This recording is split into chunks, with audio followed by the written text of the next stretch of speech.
Okay, Eyak at saka Arellano.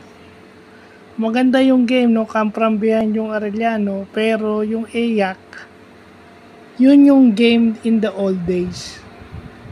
Dikdikan hanggang sa dulo.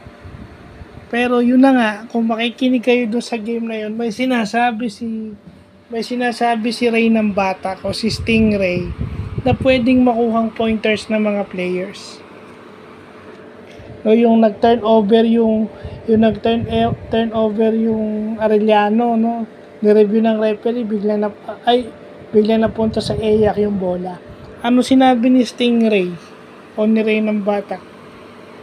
People forced you to pass in the corner. So kasi quick double team or masusundutan ka. Or pwede kang magkaroon ng 5 seconds or kung nagkamali yung pivot mo, traveling ka pa.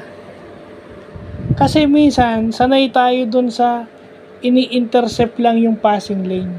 Diba, yung pupunta ka lang dun sa passing lane, tatapikin mo yung bola, then kuha mo yung bola, then lilay up ka. Hindi. Or nagaw mo yung bola, na-steal mo yung bola, then papasa ka dun sa kakampi. Ito, they force you to pass in the wrong way. Para ma-turn over ka. Yun yung ginawa nung Eyak. Hindi man nila naagaw yung bola, pero they force Arellano into an error based dun sa ni-review ng referee. Kasi minsan teams take away your passing lanes.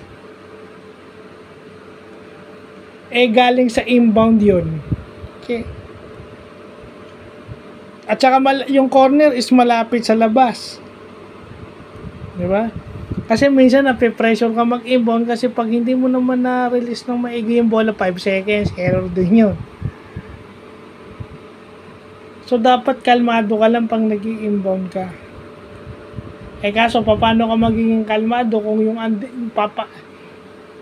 kaya nga ang coaches give options na kung hindi napunta kung na-deny yung first option mo, second option. Kaso kasi parang nga nangyayari is they force you to the second and third option na pwede ka nilang maagawan. So, yun yung strategy yun na nga yung sa sinabi ni Ray ng Batak to sa game na yun. Na pwedeng makuha ng mga naglalaro ng basketball. How to force opponents into an error or a turnover.